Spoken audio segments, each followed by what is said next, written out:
Okay, so I'm going to redo shortest job first with preemption. Okay, so starting at time zero, there's only process P1. So to solve this problem, I like to add the processes right here. So P1, P2, P3, P4, P5, and indicate the time they arrived at and the duration or the remaining duration for each. So at time zero, I know I have P1 only. So here's P1. Okay, so this is with preemption.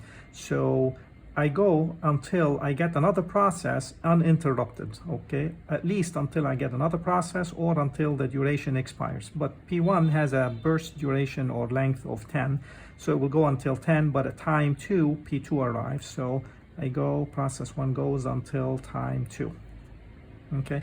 At time 2, we have now this process and we have this process. And process 1, remaining time is 8 because we've already spent 2. So at this time, we compare between these two to see which one is the shortest job.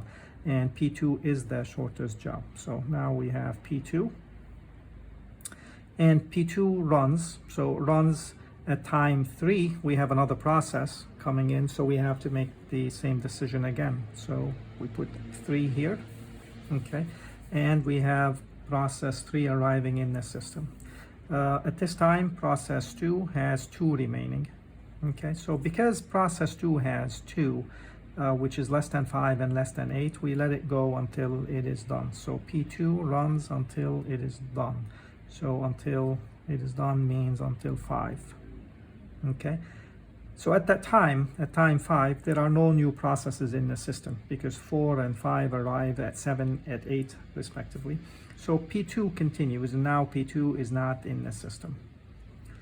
So at time 5, we compare to see which process should we assign to the CPU. And 5 is less than 8, so therefore we assign process 3. Okay. At time 6, nothing happens. At time 7, yes, something may happen, so I add a 7 here. And at time 7, process 3 has 3 remaining because we spent 2.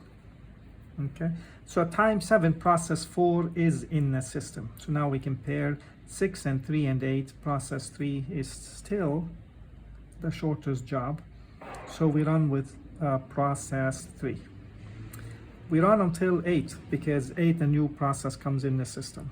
All right, and at time 8, process 3 now has 2. So now I have all the processes. And between them all, process 3 has the lowest or the shortest remaining time, so I let process 3 run until it's done. It needs 2 more, so I let it run until 10. And now process 3 is not in the system. At this time, I compare 4 and 6 and 8. P5 is the shortest. Okay, here there are no more processes that come in. Okay, and because it's the shortest, it is going to remain the shortest, time after time. So therefore, process 5, not 4.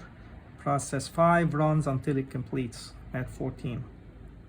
Okay, and now it leaves the system. Then process 4 runs until it is complete, 6, that makes it 20, and leaves the system. And now process 1 takes the CPU, runs until 28. And 28 and 28 and 28 match. So now the waiting time for the processes under SJF with preemption is the following.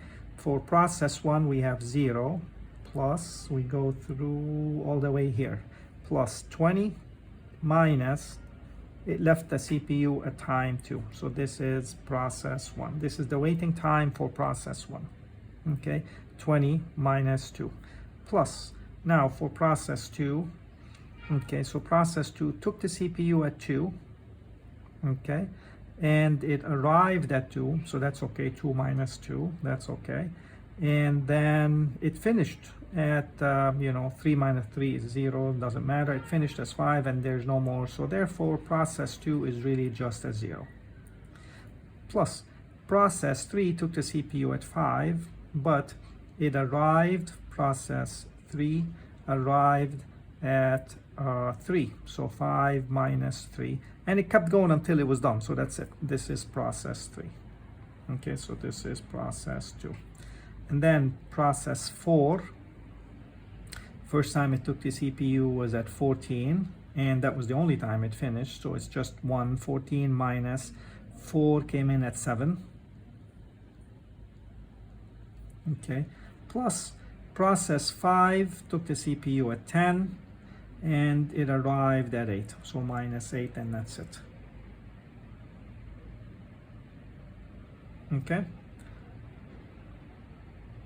so you do the math, and that's it. So it's 18, 2, 14 minus 7, 7, and 2 right here. So that is shortest job first with preemption.